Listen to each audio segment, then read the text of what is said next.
खुश हो ना? अब मत कहना कि हम तुम्हारा ध्यान नहीं रखते हैं। देखो मेला लेके जा रहे हैं। 7 साल में एक बार लेके तो कौन सा बड़ा काम कर दिया, वो भी जब हमने जिद की तब। अरे हाँ बेटा, ये क्या कर रही हो? प्रेम कर रहे हैं और क्या। हमने ना सिनेमा में देखा था, शहर में लोग ऐसे ही जाते हैं अपने पति के साथ मोटरसाइकिल पे बैठकर। हटाओ पीछे हो, हटो यहाँ से। अरे ये ना शहर है और ये ना मोटरसाइकिल है। साइकिल है हमारे गांव की। ऐसे चिपक के हमारे साथ बैठोगे, गांव का कोनो आदमी देख लेगा ना तो हंसी ठिठोनी करेगा हमें। ठीक से बैठो बस पीछे, गाड़ी पकड़ लो। चलो ए ललुआ, पैर नीचे करो, यहाँ पकड़ो। लो, अब गांव वालों की छोड़ो और ये सोचो कि ऐसे कैसे जाएंगे मेले में। चलो ललुआ, पंचर हो गई साइकिल, उतरो। हाँ आराम से, आराम से। तो माई के पास खड़े रहो, खड़ी हो वहाँ। चलो मेरे पीछे आओ, देखते हैं वहाँ कोनो पंचर वाला मिल जाए तो। अरे आओ। यार इसका ट्यूब तो फट गया है, नहीं लानी होगी। मेरे पास तो है नहीं, सो गांव से लानी पड़ेगी और उसमें 3-4 घंटे लग जाएंगे। हम नहीं बैठेंगे सड़क पे 3-4 घंटे, कह देते हैं। हाँ भैया देखो अगर कुछ हो सके तो। क्या करेंगे यार, तो देख ही रहना कितना फटा है। अरे विष्णु। सेवाराम जी। अरे कब आए शहर से? 2-4 दिन के लिए आए हैं, सोचा मेले की सैर कर लें। अच्छा मेला जा रहे हो? हाँ। ऐसा है कि अपनी भाभी को लेते जाओगे मेले? हम कहा है कि साइकिल पंचर हो गई है। अरे रे तो पंचर बनवाया है, तो अगर हो सके तो ले जाओ। हाँ क्यों नहीं, भाभी बैठो ना। हाँ चल चलो रजू रजू, आजा आजा आजा। हाँ भैया बैठ रहे हैं। हाँ हाँ हाँ। आ जाओ ललन। अरे अरे ये क्या कर रहे हैं? हम खुद ही आज पहली बार मोटरसाइकिल में बैठे हैं, अब खुद को संभालेंगे कि बच्चे को? अच्छा ठीक है, हम ले आएंगे साथ में। अच्छा भैया विष्णु ठीक है, आप आओ साइकिल लेके। तुम्हें तो शहर गए 1 ही साल हुआ है और मोटरसाइकिल भी ले ली। हमने तो सुना है वहाँ दुगना खर्चा होता है। कमाई भी तो 10 गुना है ना। अब यहाँ गांव में कोनो काम पड़ा है। ये बाइक तो हमने हमारे बाबूजी के लिए ली है, वहाँ शहर में तो हमारे ऐश ही ऐश है, खुली हवा में आराम से जिंदगी।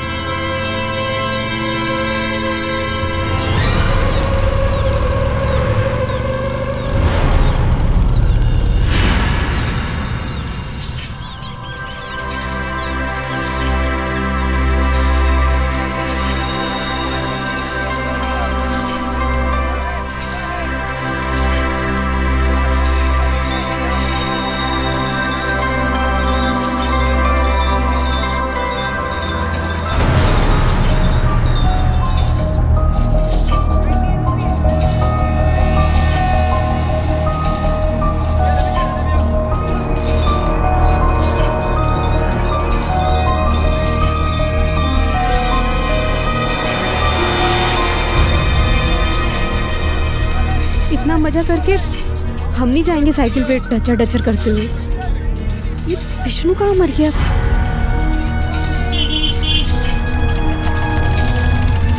पान देना। अरे भाभी, हम अभी तक यहीं हैं? हाँ वो हम आपके भाई साहब को देख रहे थे, आपने देखा उन्हें कहीं? नहीं तो। अरे आप चिंता ना कीजिए, आप पान खाइए, जाओ हम आपको छोड़ देंगे। भैया जरा पान देना। अरे लाओ भाई लीजिए। नहीं आप खाइए। ठीक है हम खा लेते। बैठिए।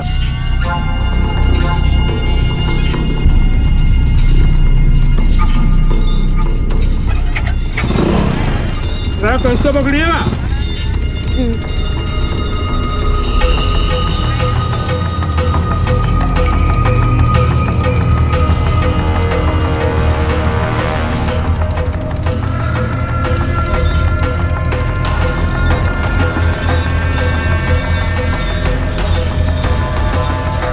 सेवाराम अपनी पत्नी रज्जू और बेटे ललुआ के साथ बिहार के एक गांव में राजी खुशी रहता था। वो अपने घर के गुजारे लायक पैसे कमा लेता। उसके सपने भी सीमित थे, 2 वक्त की रोटी, तन ढकने को कपड़ा और सर पर छत। लेकिन रज्जू के सपने बहुत ऊंचे थे। वो जिंदगी का हर ऐशो आराम चाहती थी। ख्वाहिशें भी इंसान को क्या से क्या बना देती। सिर्फ एक मोटरसाइकिल की सवारी के लिए रज्जू ने अपने पति से किनारा कर लिया और विष्णु ने भी उसकी चाहत को भांपने में देर नहीं। और कुछ ही दिनों में रज्जू की चाहत शहर के सपनों के आसमान में परवाज भरने लगी। आ जाओ ललुआ। और अज्जो, हम शाम को देर से आएंगे, 4 ठो जो है ना कुर्सी बना के देना है, शहर भेजना है। चलो तुम हमारे साथ स्कूल चलो, और सुनो किशोरी दीदी के साथ वापस आ जाना, ठीक है? चलो बैठो, पकड़ो पकड़ो।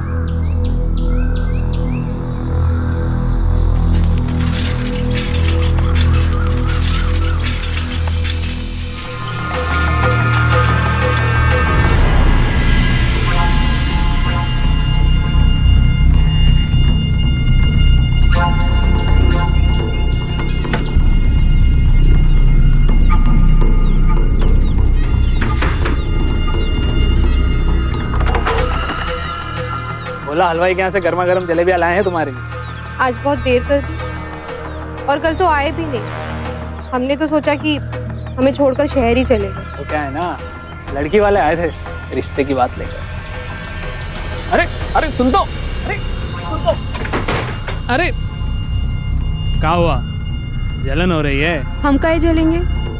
जवान मर्द हो, ब्याह तो करना ही चाहिए। ब्याह करने के बाद वो आराम कहाँ, पैरों में बेड़ियाँ पड़ जाती हैं। और आजकल ऐसी बीवियाँ कहाँ मिलती हैं जो अपने पति का ख्याल रखे। काहे? हम तो सेवाराम का बहुत ख्याल रखते हैं। सेवाराम की सेवा पर तो तुम्हारा नाम लिखा है ना भाभी। जोरो उसकी जिसमें जोर, बीवी उसकी जो उसे खुश रखे। और तुम्हारे साथ कौन खुश नहीं रहना चाहेगा?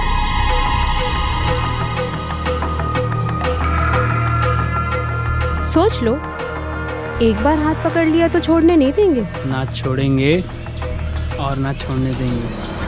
हटो।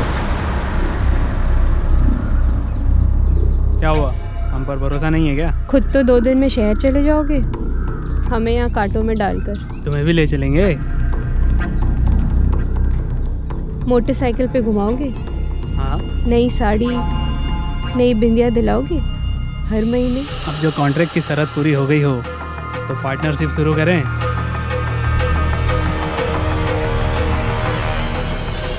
ख्वाहिशें जरूरत की सीमा लांघ जाएं तो तन और मन दोनों को गुनहगार बना देती हैं। अपनी चाहतों को पाने का रास्ता अगर नेक हो तो जिंदगी स्वर्ग है, और अगर यही रास्ता अगर बुरा हो तो जिंदगी को नर्क बनते देर नहीं लगती। ऐशो आराम की इसी लालसा ने रज्जो को अपने धर्म, कर्तव्य और गरिमा सभी से दूर कर दिया। सेवाराम तो दूर, उसने अपने 5 साल के बच्चे तक के लिए ममता नहीं दिखाई। विष्णु में उसे अपने सपनों का शहजादा नजर आने लगा और वो अपने पति और बच्चे को छोड़कर विष्णु के साथ चली गई।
अरे यहीं पे तो रहता तेरा हीरो।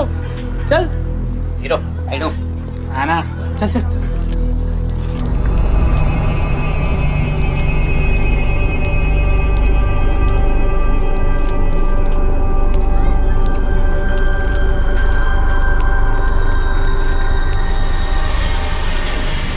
अरे विष्णु, तू गांव जाके शादी बना के आया और हमें बताया भी नहीं। बड़ी सुंदर है रे तेरी बाइको। क्या नाम क्या है इसका? रज्जो। रज्जू, बड़ा प्यारा नाम है। बैठ। हाँ। तू आराम कर, मैं पानी का जुगाड़ करके आता हूँ।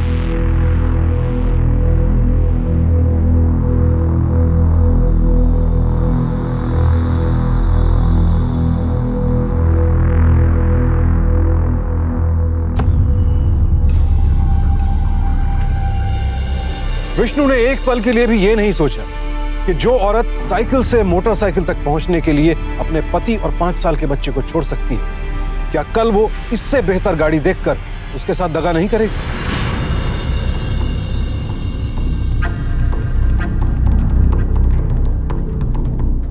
और कैसा लगा हमारा शहर? तुम दूसरा घर क्यों नहीं ले लेते? गिला गई है क्या? इस शहर में कमरे का किराया और खाने को पैसा मिले तो बहुत है, बड़ा घर लेना बहुत दूर की बात है।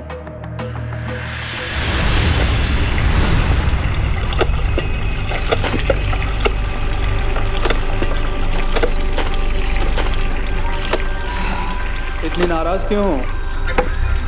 अम्मा को फोन किए थे गांव में और उनसे झूठ बोले कि हम यहाँ शहर में बहुत मजे में। अरे काहे फोन किया अम्मा को? ना अम्मा को फोन करने की जरूरत है ना उस सेवाराम को। तुम हमारी हो और हमारी ही रहोगी। वहाँ गांव में तो बहुत बड़ी बड़ी बातें करते थे कि यहाँ शहर में ऐश ही ऐश है। मोटरसाइकिल तो दूर, एक टूटी साइकिल नहीं तुम्हारे पास यहाँ।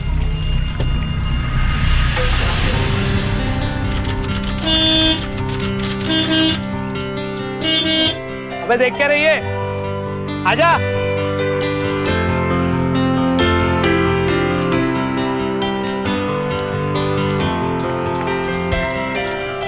कैसी है? बहुत अच्छी। बैठो।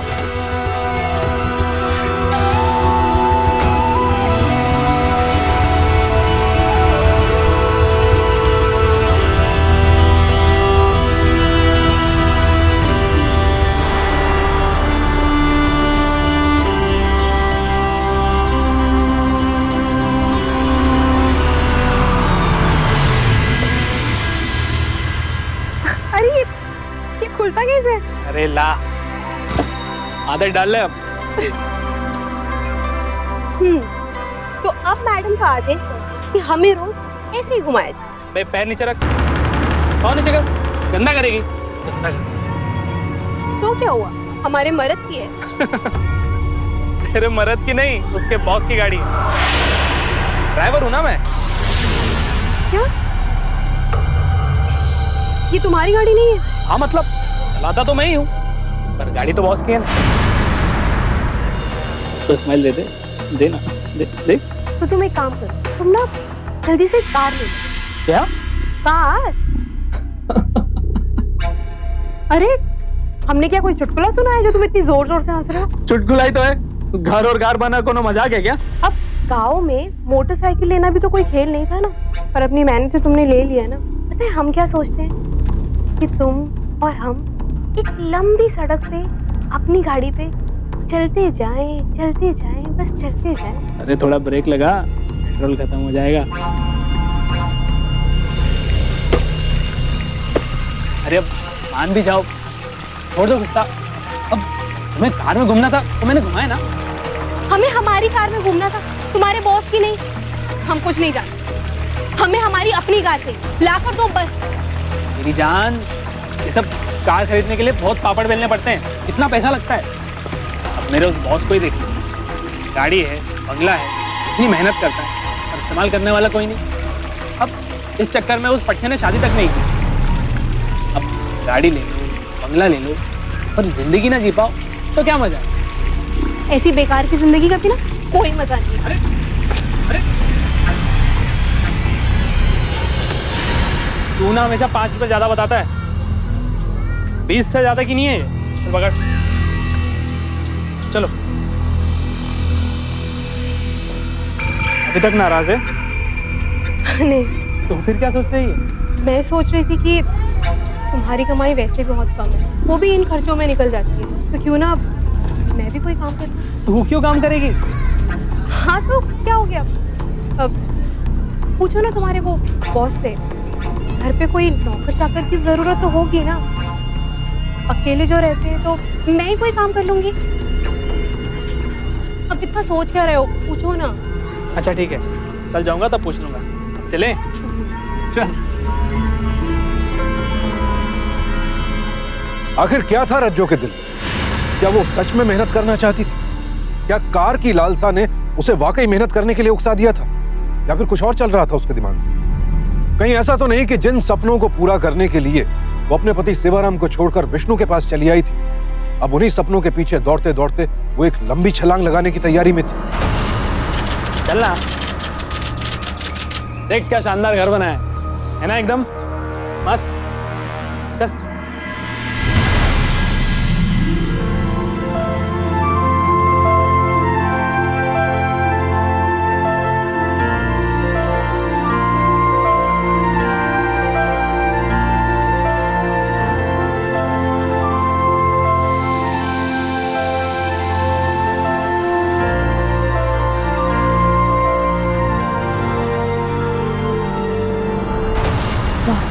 इसे कहते हैं किस्मत। इस तरह का ऐशो आराम मुझे मिले, कैसा हो सकता है? साहब नमस्ते। हाँ नमस्ते। अरे आना, वहां क्या खड़ी है?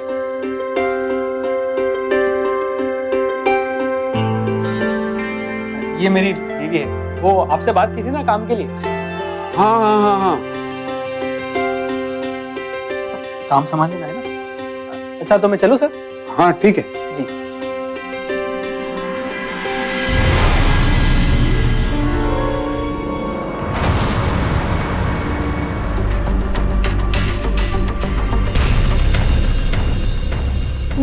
चाय। रख दो।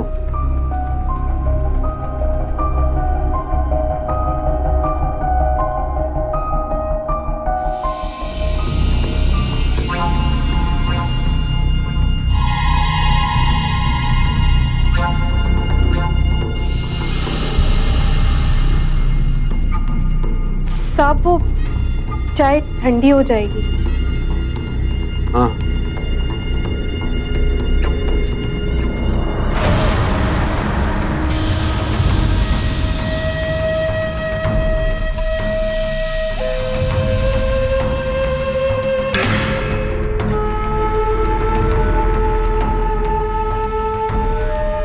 ठीक है।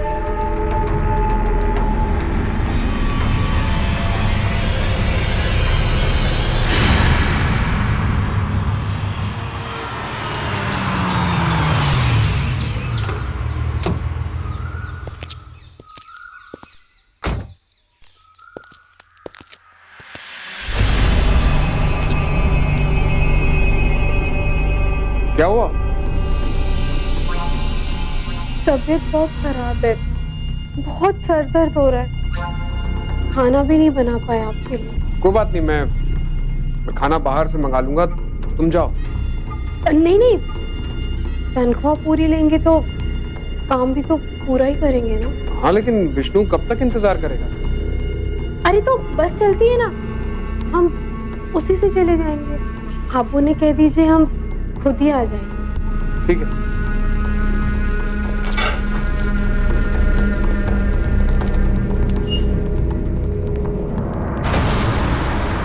खाना भी नहीं बना पाया आपके लिए। कोई बात नहीं, मैं खाना बाहर से मंगा लूंगा, तुम जाओ।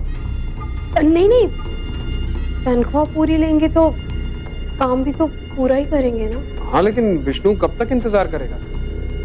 अरे तो बस चलती है ना, हम उसी से चले जाएंगे। आप उन्हें कह दीजिए हम खुद ही आ जाएंगे। ठीक है।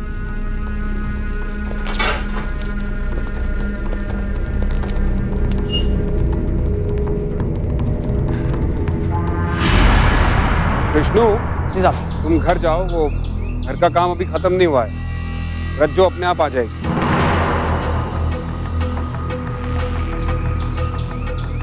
ठीक है साहब, ये चल। ठीक है साहब।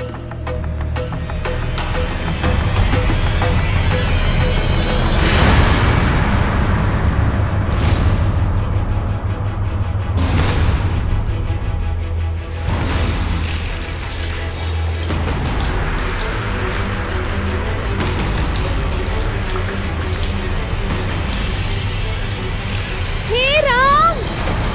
अरे ये बंद कैसे होता है? क्या हुआ? वो गलती से हमने उल्टा घुमा दिया। देखिए ना, ये बंद ही नहीं हो रहा है।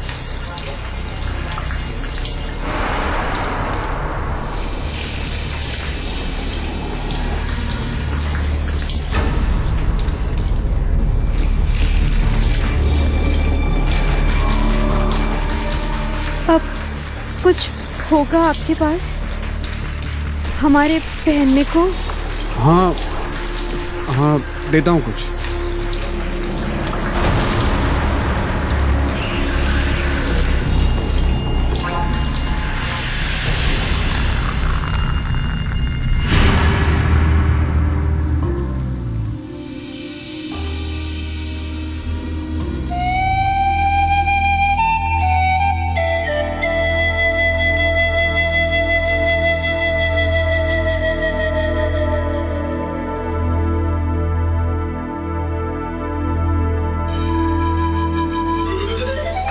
जानते हैं, हमारे गांव में हमारे हाथ खीर सबको बहुत पसंद है और आज तो हमने खास मन से बनाई। देख क्या रहे हैं, खीर खाइए ना।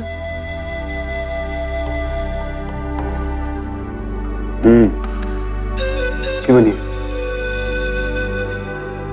वो बहुत रात हो गई है, क्या आप हमें अपनी गाड़ी से हमारे घर तक छोड़ देंगे?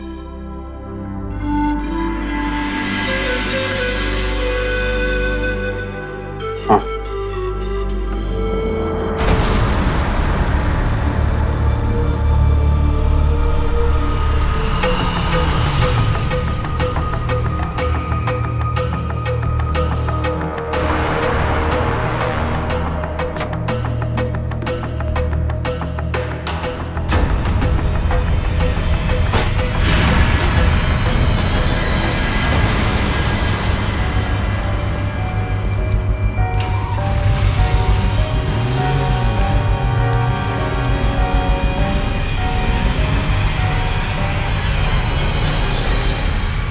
विष्णु। जी सर।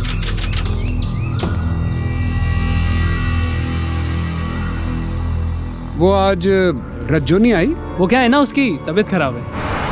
यहाँ का काम, घर का काम, थक जाती है। मैं सोच रहा हूँ उसका काम छुड़वा दूँ।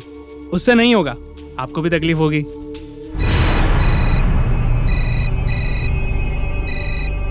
हेलो।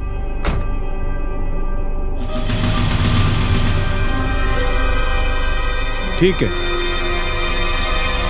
अच्छा, अब विष्णु, तुम ना गाड़ी लेकर ऑफिस पहुंचो। एक क्लाइंट आ रहा है मुझे पिक करने के लिए। मैं उसी के साथ ऑफिस आ जाऊंगा। जी ठीक है साहब। हाँ।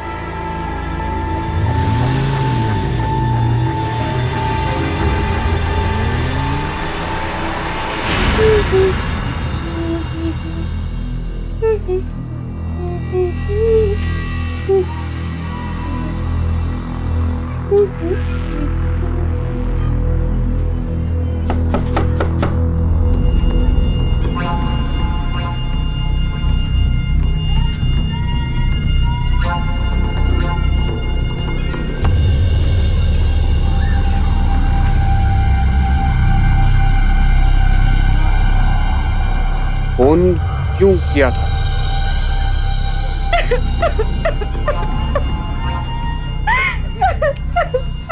क्या हुआ, क्या ये तो बताओ। वो विष्णु ने कल रात बहुत मारा हमें, और सिर्फ इसलिए कि ये अपने आप की तारीफ करती।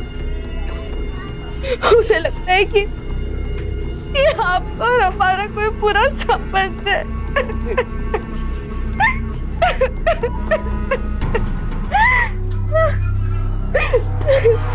आप तो बहुत अच्छे आदमी है ना, आप तो कभी अपनी प्रेमिका को नहीं मारेंगे ना?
यहाँ कैसे आ गई, वो भी हमको बिना बताए? अरे अपने छोटे बच्चे तक का ख्याल नहीं आया तुमको? कौन है ये? हम नहीं जानते, कोई पागल लगता है। तुम अपने खत्म को पागल बोल रही हो? हमको तुम पहचान नहीं रही हो? ए, दूर रह के बात करो। अब तुम हमको हमारी लुगाई से दूर करोगे? अरे पागल हो गए हो क्या? ऐसे हम भी लुगाई को लेके घूमोगे तो पागल तो हो ही जाएंगे ना हम। ए बाबू समझ लो, तुमको और ये उल्टा दोनों को हम मार डालेंगे। अरे रुको एक मिनट, कोई गलत फहमी हो गई तुम्हें। इसके पति का नाम विष्णु है। चलो यहाँ से, पागल है कोई।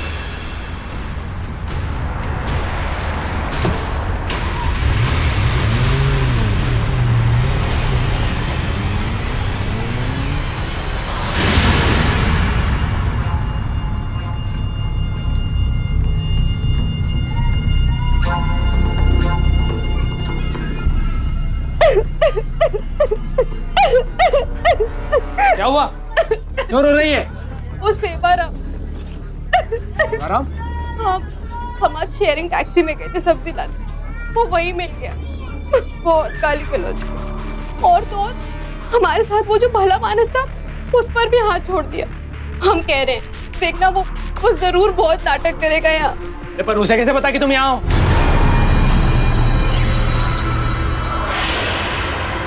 वो हमने अम्मा को फोन पे बताया था। मना किया था ना तुम्हें अम्मा को फोन करने से।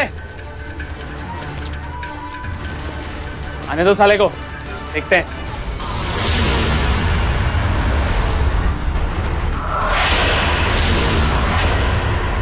आस्तीन के सांप, तुमसे ये उम्मीद नहीं थी हमको। और तुमसे कहा गए हम, ये असली पापन तो तुम हो। तुम हमरा घर जलाए के तू के साथ यहाँ गुलछर्रा उड़ा रही है। हाथ पर लगा उसको, भाग यहाँ से। तुमको जो है ना विष्णु, अभी ये की हकीकत नहीं मालूम है। अरे जी के लिए तुम हमको बाहर भगा रहे हो ना, ये टैक्सी में बैठ के किसी और के साथ। पता है हमको कहा हुआ टैक्सी में। एक तो लुगाई संभलती नहीं है, नामर्द कहीं का। निकल ले यहाँ से, वरना टांगे तोड़ के निकालूंगा तुझे।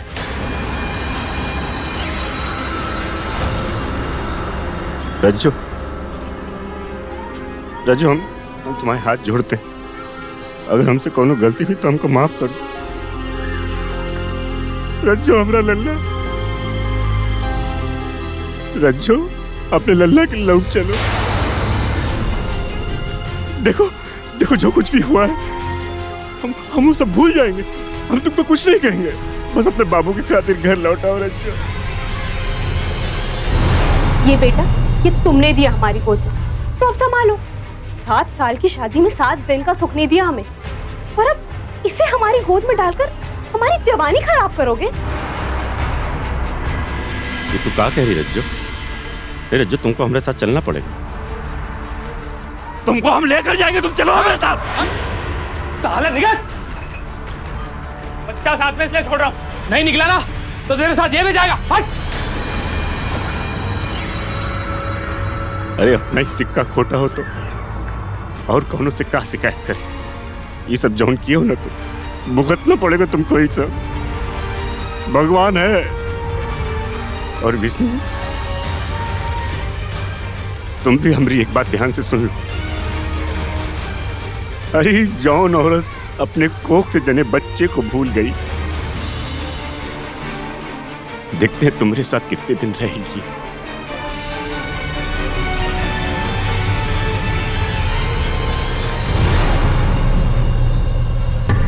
कहते हैं दुनिया में सबसे अटूट रिश्ता होता है एक माँ का अपनी संतान के साथ, लेकिन रज्जो के इस कदम ने साबित कर दिया कि उसकी नजरों में इस रिश्ते की भी कोई अहमियत नहीं थी। अपने स्वार्थ के लिए कोई स्त्री अपनी संतान को कैसे भूल सकती है? यह सवाल सेवाराम के मन में जरूर था, लेकिन रज्जो को इस बात का कोई मलाल नहीं था। वो तो अपना ही लक्ष्य साधने में जुटी हुई थी।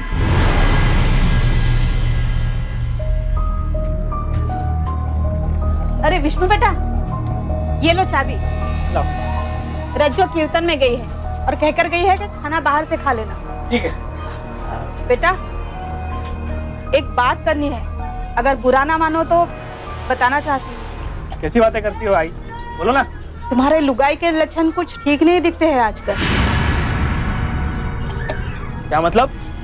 कोई बड़ा साहब है, पिछले 4-5 दिनों से तुम्हारे घर आ जा रहा है। आज भी उसी के साथ गई है टैक्सी में। भला कीर्तन में कहाँ गई होगी, और वो भी किसी पराये मर्द के साथ। विष्णु, तुम शाम को गाड़ी घर पर ले आना। ठीक है। मैं किसी जरूरी काम से जा रहा हूँ, सीधे घर पे आऊँ।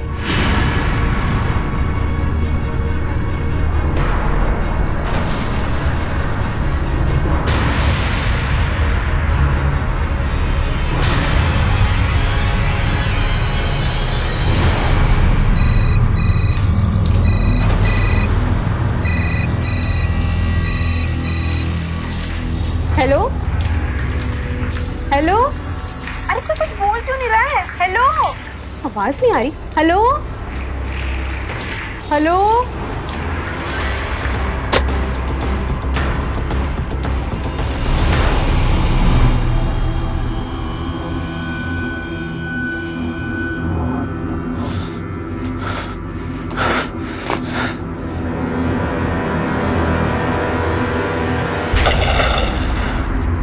किधर है? हाथ निकाल। कीर्तन के नाम पर अय्याशी करती है। भाड़ा भी बताता हूँ तेरे को। कौन है?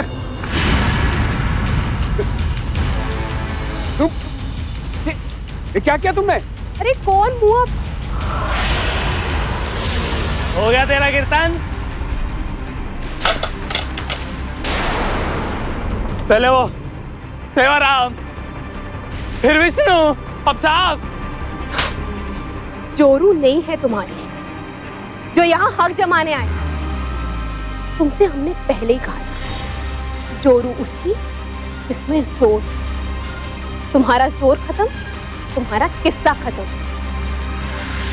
आँख फाड़ के क्या देख रहे हैं? जाओ यहाँ से। और एक बात याद रखना, ये तैश ना हम पर मत दिखाना, वरना सीधा यहाँ से पुलिस स्टेशन जाएंगे और कह देंगे कि जबरदस्ती ले आए थे गांव से हमें। तो तुम्हारी ये सारी तैश ना वो लोग निकाले। चलो भागो यहाँ से।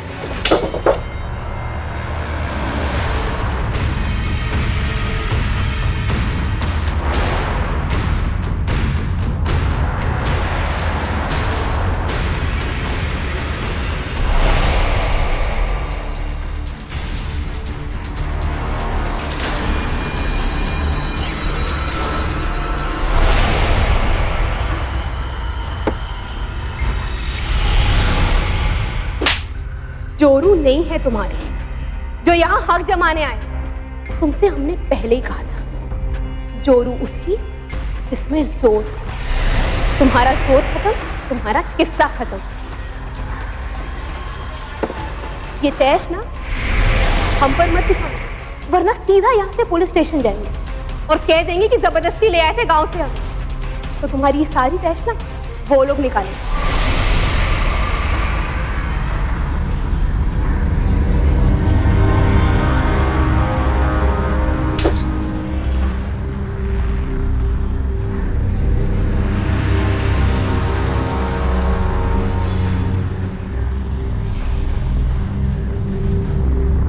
अरे एक सिगरेट देना। हाँ भैया, कौन सी चाहिए? आप यहाँ? जो हुआ हमरे साथ, क्या करते हो के बाद हम सारे गांव में हल्ला है कि हमारी लुगाई भाग गई। काम मुंह दिखाते लोगों को गांव में। ललुआ को वो की बुआ के यहाँ छोड़ के यहाँ धंधा पानी के लिए आए गए। पेट भी तो भरना था ना हमको अपना। हमको माफ कर दीजिए सेवा भैया, हमसे बहुत बड़ी गलती हो गई। अरे माफी मांगनी है तो भगवान से मांगो। अब हमसे क्या कह रहे हो तुम यहाँ? आप यहाँ अपना वक्त बर्बाद कर रहे हैं। गांव लौट जाइए आप। देखो विष्णु, उसको यहाँ से लिए बिना तो हम जाएंगे नहीं। वो हमारा घर उजाड़ के यहाँ शहर में आके गुलछर्रे उड़ाई रही है। चाहे कुछ भी हो जाए, ऐसा ना छोड़ेंगे हम उसको।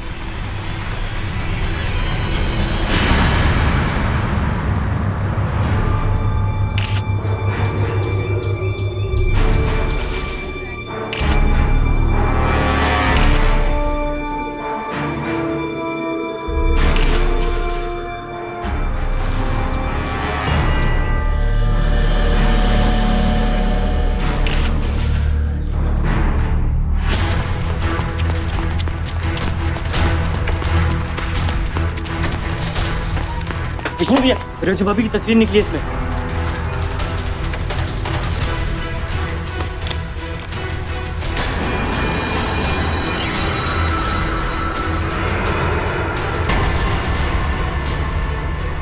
रज्जो की लाश मिलना हैरानी की बात तो थी, लेकिन जिस आग से वो खेल रही थी उसमें एक न एक दिन उसका झुलस जाना भी लाजमी था। अपनी महत्वाकांक्षाओं के जुनून में जिस तरह वो लगातार रिश्तों, भरोसे और प्यार का कत्ल करती चली जा रही थी, उसमें जुर्म को हवा तो मिलनी ही थी। लेकिन अब सवाल यह था, आखिर उसका कातिल कौन था? सेवाराम, जो कानूनन उसका पति था, या फिर विष्णु, जिसने अपने दोस्त के साथ ही दगा करके रज्जो को अपना साथी बना लिया था, या फिर प्रमोद, जिसने शायद रज्जो का असली चेहरा पहचान लिया था और उसे अपने रास्ते से हटाने के लिए उसका कत्ल कर दिया। आखिर इनमें से कौन था रज्जो का कातिल और क्या थी उसके कत्ल की वजह? लेकिन तुम इतना यकीन के साथ कैसे कह सकते हो कि रज्जो को सेवाराम नहीं मारा? आप मेरी बात का यकीन कीजिए, सेवाराम नहीं मारा रज्जो को। सेवाराम ने कहा था कि रज्जो को लिए बिना गांव वापस नहीं जाएगा। रज्जो ने मना किया होगा तो मार दिया उसे। मेरी बात मानिए, उसी ने मारा है रज्जो को। बस हम मार सकते हो उसको, पर क्या करते मार के उसको? अरे जो औरत हमारी नहीं हुई, हमारे बच्चे की नहीं हुई, ऐसी औरत से लगाव से फायदा क्या? मतलब हमारी जोरू थी रज्जो, गांव से विष्णु के साथ भाग के चली आई। न जाने किसके किसके साथ मुंह डाला गया साहब। हम नहीं जानते किसने मारा उसको, लेकिन जिसने मारा अच्छा किया, उसको मारना ही था। सेवाराम की बातों में सच्चाई भले ही झलक रही थी, लेकिन उसके पास कत्ल का मकसद भी था। तो क्या सेवाराम ही वो कातिल था या फिर विष्णु झूठ बोल रहा था? पुलिस के लिए इन सवालों की तह तक पहुंचना बेहद जरूरी था। किसके बयान में कितनी सच्चाई है, अभी पुलिस इस बात का पता लगा ही रही थी कि इस केस में एक बेहद चौंका देने वाला मोड़ है। एक ऐसा मोड़ जिसकी उम्मीद कम से कम पुलिस ने तो नहीं की। सर, जिस आदमी की लाश मिली उसकी शिनाख्त हो गई। कौन था वो? प्रमोद नाम था सर उसका। वो एक आर्किटेक्ट था और खास बात यह है कि पोस्टमार्टम रिपोर्ट के हिसाब से उसी वक्त उसी दिन उसका भी मर्डर हुआ जिस दिन रज्जो का, और दोनों को एक ही तरीके के हथियार से मारा गया। एक काम करो, प्रमोद ढिल्लो के बारे में सारी जानकारी इकट्ठा करो और पता करो कि इसका सेवाराम या विष्णु से कोई रिश्ता था या नहीं। Okay sir.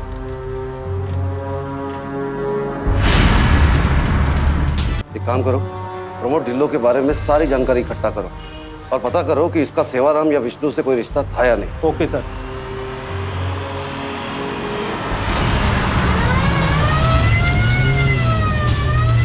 पुलिस ने जाकर प्रमोद के ऑफिस में पूछताछ की और तफ्तीश के दौरान कुछ ऐसे तथ्यों का खुलासा हुआ कि जांच अधिकारियों की आंखें भी खुली की खुली रह गई।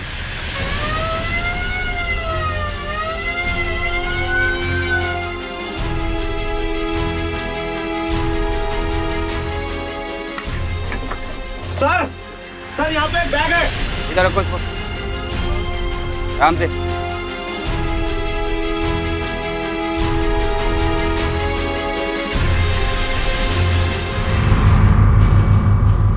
प्रमोद ढिल्लो कौन था? नहीं पता साहब। 6 महीने उसके यहाँ ड्राइविंग की और पता नहीं, काश प्रमोद की लाश नहीं मिली होती तब तो तू बच जाता। सच बता, क्यों मारा दोनों को और तेरा क्या रिश्ता है उनसे? रिश्ता तो उस कमीने का था हमारी रज्जो के साथ। रज्जो के लिए हमने सेवाराम से बैर लिया। ऐसो की भूख ही खत्म नहीं होती थी उस ससुरी की। हमसे मन भर गया तो उस प्रमोद को फंसाया। हम समझाने गए तो उल्टा हमें ही तमाचा मारा, बेइज्जत करके भगा दिया।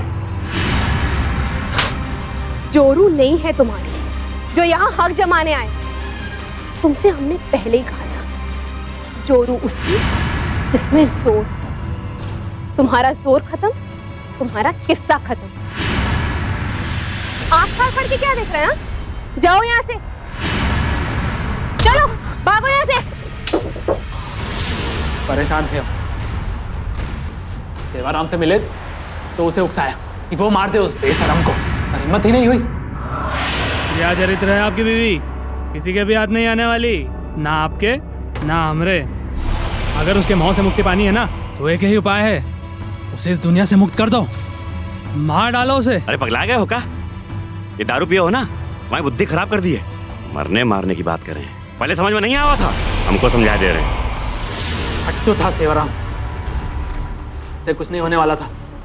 और अमन अंदर से जल रहा था। हमने फैसला किया हम दोनों को मार देंगे। दोनों पे नजर रखना चालू किया और फिर एक दिन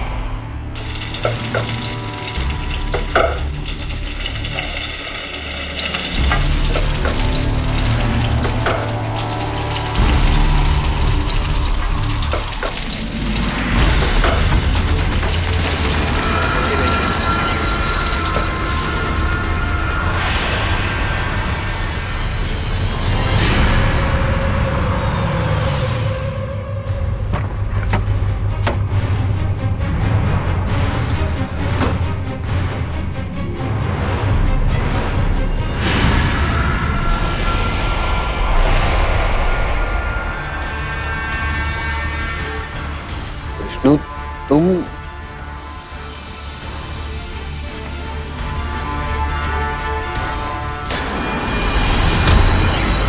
विष्णु, ये क्या कर रहे हो विष्णु?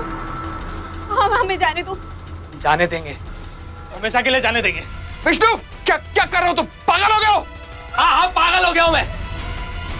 दिल टूटा है हमारा, प्यार किया था इससे और मजाक उड़ाया इसने हमारी मोहब्बत का। हमने तुझसे पहले ही कहा था, ना हाथ छोड़ूंगा ना छूटने दूंगा।